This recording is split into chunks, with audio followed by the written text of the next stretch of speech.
Bienvenidos a este espacio en el que exploraremos las cicatrices más profundas del conflicto armado en Colombia. Hoy abordaremos uno de los fenómenos más devastadores que ha marcado nuestra historia reciente, el secuestro. Durante décadas, el secuestro fue una práctica recurrente de los actores armados al interior del país, como guerrillas, grupos paramilitares, entre otros, quienes usaron esta modalidad como un arma de guerra y un instrumento para ejercer presión política y un medio para obtener recursos económicos. Este flagelo no solo afectó a las víctimas directas, sino que también ha afectado a sus familias y comunidades, dejando un legado de sufrimiento y temor que aún perdura. El día de hoy nos encontramos con el doctor Mario Contreras y el doctor Wilson Piña, quien nos hablará más profundamente sobre el secuestro y pues de esas situaciones en las que pasaron muchas víctimas de este. Entonces, doctor Contreras, ¿podría hacernos una apertura de lo que es el secuestro? Primero de todo, buenos días y gracias por la invitación a este espacio tan importante para tocar un tema que ha sido trascendental en la sociedad colombiana. El secuestro son acciones que los grupos beligerantes y grupos delincuenciales hacen en contra de las personas a través de su retención. Entonces, el secuestro lo podemos ver desde el punto de vista particular cuando son criminales y están sujetos al Código Penal, y desde el punto de vista del conflicto armado, que es ya una actividad al interior de ese conflicto con mira a justificar las acciones de los grupos beligerantes. Ok. Tengo una frase que es sobre una víctima de secuestro, me gustaría leerla y preguntarle qué opina usted respecto a esto. El secuestro no tiene fecha de vencimiento, es decir, el secuestro no se acaba el día de la liberación, el secuestro es una realidad que se vuelve genética, si se quiere, del secuestrado y que va a cambiar totalmente su manera de ser, su manera de ver la realidad y de comunicarse.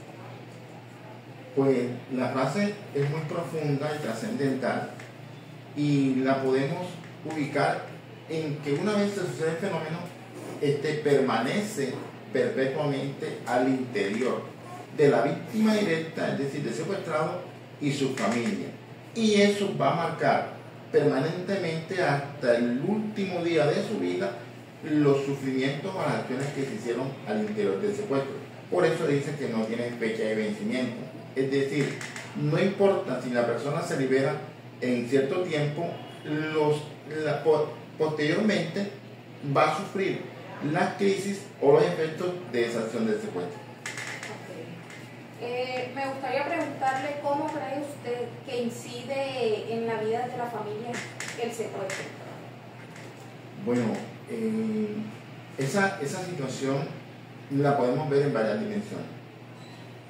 Lo primero que se siente es el sufrimiento al interior de la familia, los vejámenes, las situaciones psicológicas, y hay dos cosas que, en mi opinión, pueden suceder a la familia cuando son víctimas de flagelo de secuestro de uno en su integral, de uno o varios, porque hay casos en donde han sido varios los secuestrados.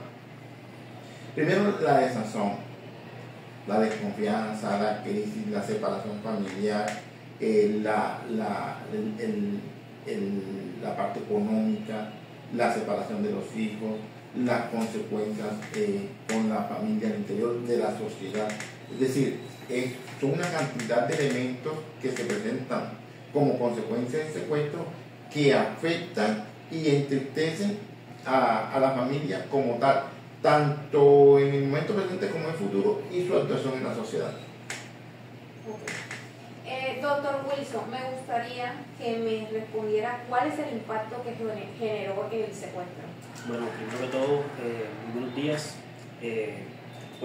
Este flagelo generó un impacto masivo en la ciudad o genera un impacto masivo en el territorio donde se promueve. Tanto fue en nuestro país, tanto fue la magnitud y la frecuencia del tema de los secuestros, que en el año 93 el Estado se vio obligado a promulgar una ley, si no estoy mal, la ley 40 del año 1993, en la cual establece el Estatuto Nacional del Secuestro. En el año 95, para esa época, si no estoy mal, el presidente era el presidente Samper Pizano. Este presidente, el cual estuvo en el periodo electo del año 94 al año 98, fue el primer presidente en crear el primer SAR antisecuestro. Entendido la persona como SAR antisecuestro, era la persona que encabezaba y llevaba a cabo las riendas como de tratar de controlar que se estuviera presentando este tipo de situaciones dentro del país, en nuestro territorio nacional prácticamente. En el año 98, a cargo de esto quedó una persona, la cual, si no estoy Ramírez, un exiliado, quien además de vivir, digámoslo, en carne propia esta situación, porque este señor fue una persona a la cual le secuestraron su hija, y posteriormente a eso también su suegro fue víctima de homicidio por parte de la delincuencia común. Este señor denominaba el secuestro como una muerte suspendida, y no es más de ahí. O sea, yo le entiendo el término muerte suspendida no al fallecimiento de la persona, sino a la pausa que tiene dentro de su vida. Es como si la persona que está siendo secuestrada y sus familiares estuvieran viendo detrás de una bola de cristal cómo pasa su vida mientras se encuentra esta persona encerrada o encadenada. Entonces podemos decir, de acuerdo a lo que usted ha dicho, que fue un impacto de gran valor para el país, ya que de cierta forma, al estar bastante el secuestro pues presente en y al ver tanta afectación, pues el país se obligó a crear leyes para poder de pronto poner un freno o poder darle justicia a esas personas que fueron víctimas del secuestro. Claro, y es que como siempre, cuando ocurren las situaciones de una manera tan seguida, siempre se tiende a buscar una solución al problema, a tratar de crear una barrera de choque para que deje de presentarse. No es que se va a extinguir por completo, pero sí tratar de evitar que ocurra de una manera tan frecuente. Ok. Teniendo en cuenta de que el doctor Mario también lo dijo en un principio, sabemos que el secuestro no es solamente por parte de grupos armados, sino que también pueden haber diferentes modalidades del secuestro. ¿Podría decirme qué modalidades del secuestro existen? Dentro de estas modalidades, el modus operandi de estas personas que llevan a cabo este tipo de situaciones, podemos decir que hay tres tipos de secuestro. Secuestro selectivo, el aleatorio y el masivo.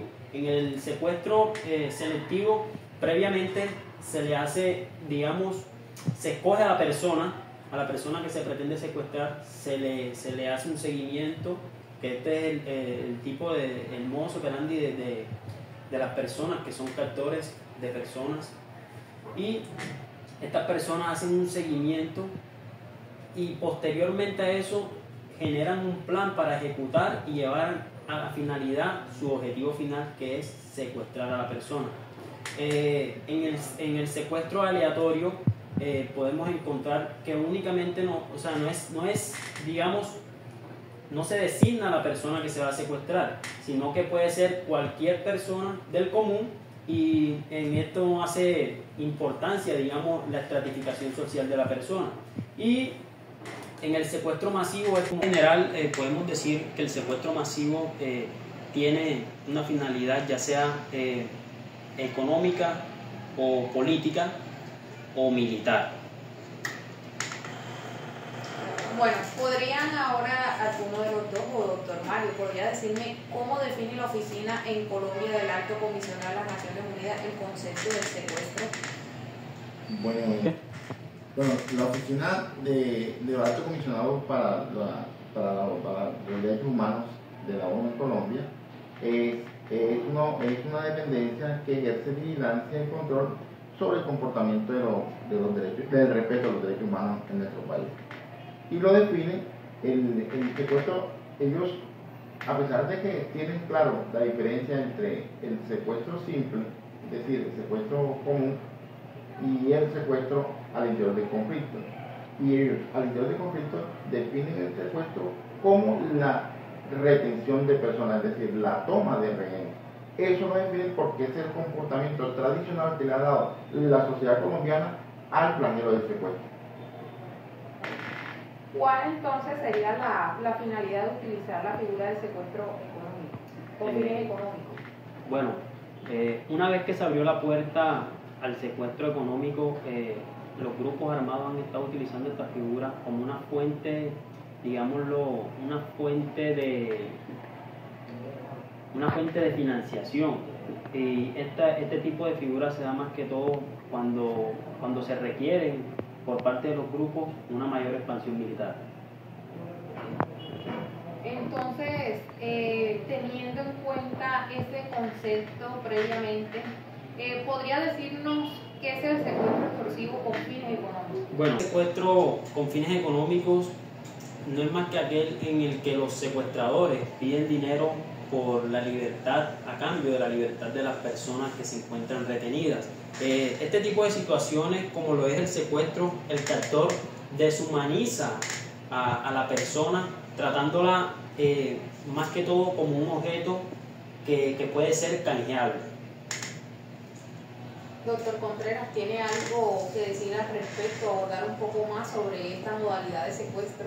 Sí, la modalidad de secuestro con fines económicos, así como dice el compañero Wilson, además de la extorsión, también encontramos la amenaza. ¿Qué es la amenaza? La amenaza es aquella acción que los grupos ejercen sobre las personas o la familia, diciéndole vamos a secuestrar con el fin de obtener unos ingresos para sus fines bélicos. Y la otra es bueno, el secuestro con fines económicos, así como dijo el compañero Wilson, se puede presentar mediante la extorsión, mediante la amenaza y mediante la intimidación. Estas son acciones que los grupos ejercen sobre las personas, sobre la familia, con el fin de obtener unos ingresos económicos para sus fines bélicos. Retomando aquí todo lo que tiene que ver con el secuestro económico y demás, ¿podrían decirme, algunos de los dos doctores aquí presentes, si el secuestro tiene una zona en específico donde ocurre?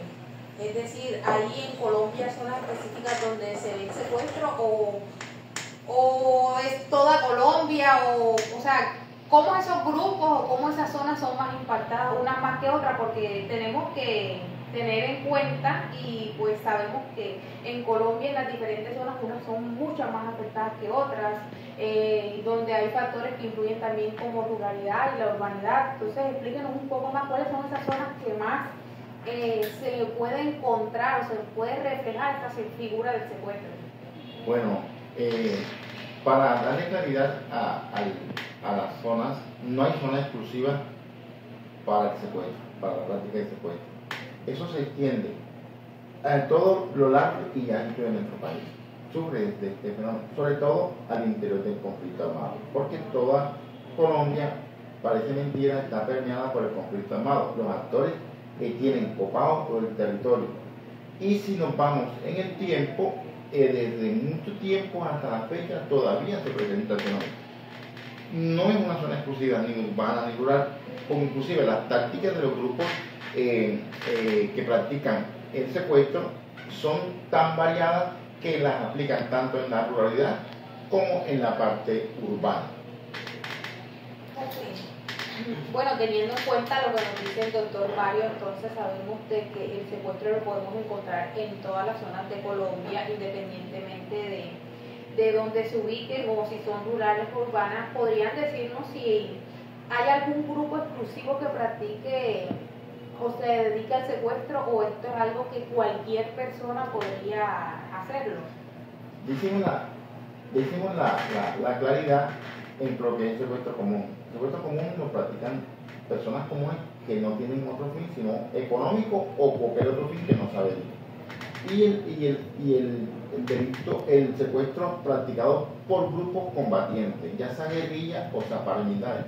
Pero aquí hay que hacer una claridad, que el mismo Estado también practica el secuestro. Pero que el Estado está diseñado para proteger a las personas, ellos practican, hay unos miembros del Estado, de alguna fuerza pública, policía, organismos inteligentes que practican el secuestro como estrategia para conseguir unos fines al interior del conflicto armado. Viene todo la paradoja que encontramos aquí en este fenómeno del secuestro. Actualmente en nuestro país, anteriormente se escuchaba mucho que por parte de la guerrilla que ocurría este flagelo, pero actualmente hay muchos grupos dentro de la zona urbana que están reteniendo a las personas, ya sea, como lo dijo mi compañero, con fines económicos para sustraer o obtener material, digámoslo, material militar para poder combatir, digámoslo, entre ellos mismos, entre los mismos grupos o contra el Estado. Ok, entonces teniendo en cuenta esto, y también para cerrar, me imagino que los doctores aquí darán su conclusión sobre el secuestro.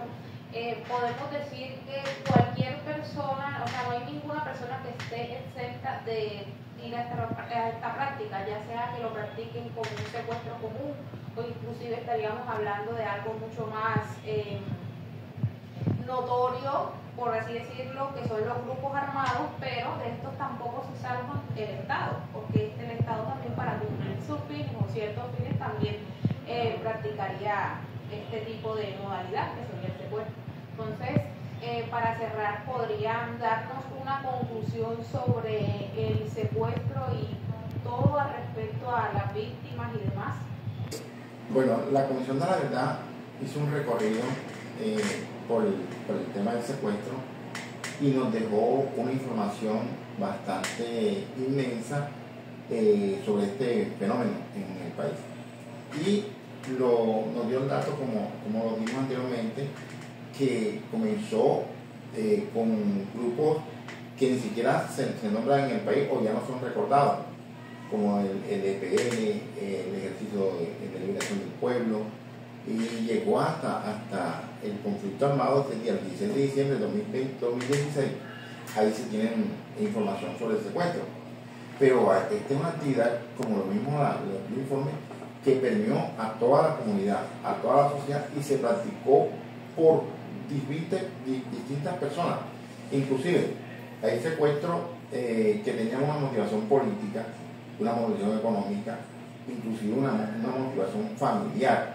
Habían retenciones de todo tipo, niños, jóvenes, mujeres, ancianos, hasta extranjeros, con el fin de obtener unas posiciones de vanguardia o de estrategia militar o de estrategia política. Entonces el secuestro es una actividad que se practicó durante mucho tiempo y que tuvo un impacto muy grande en la sociedad, tanto psicológico, económico, emocional y familiar.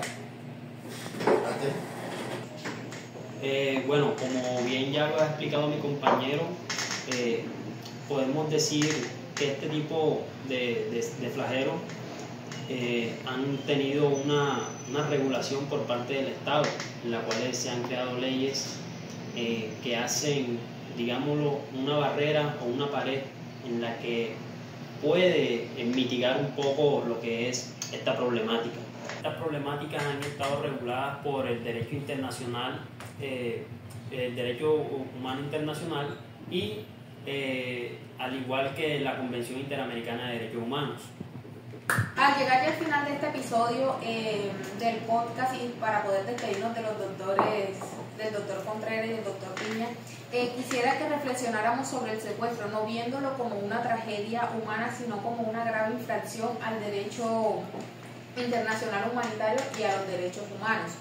En el derecho internacional humanitario, el secuestro es una infracción grave que afecta a los principios fundamentales como el respeto a la dignidad humana, la libertad y la protección de los civiles en medio de los conflictos armados que se presentan diariamente.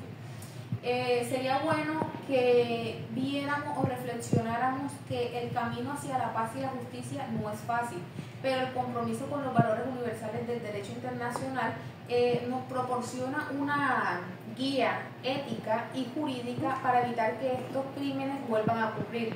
Entonces, con responsabilidad de todos como sociedad y como comunidad internacional, pues debemos garantizar que el secuestro pues no tenga una cabida en nuestra historia futura y que podamos seguir adelante y poder pues avanzar teniendo en cuenta pues todos estos flagelos y todo esto que se ha dado en cuanto al secuestro y todo, cómo ha quedado las víctimas y la familia. Entonces, mi cierre es a reflexionar sobre esta modalidad, que no la miremos y no quedemos como en el pasado, sino avancemos y construyamos. Gracias. Angie, muchas gracias por la invitación que lo hiciste a tu podcast y qué bueno que nosotros pudimos traer a colación esta problemática que ha venido afectando el país desde hace mucho tiempo atrás y que aún hoy en día lo sigue afectando. Muchas gracias por la invitación. A usted, doctor Pino. Reitero también las gracias por la invitación y qué bueno que este informe de la Comisión de la Verdad le sirva de insumo a las nuevas generaciones para que no vuelvan a repetir ese fenómeno tan macabro del secuestro que afecta a toda la sociedad y dejarle un pequeño detalle que por favor miremos unos casos muy puntuales como el de la doctora Ingrid Betancourt y de Bedoya, que fueron unos íconos en materia de derecho internacional humanitario y que nos sirven para no volver a caer en esta práctica deleznable de secuestro. Muchas gracias.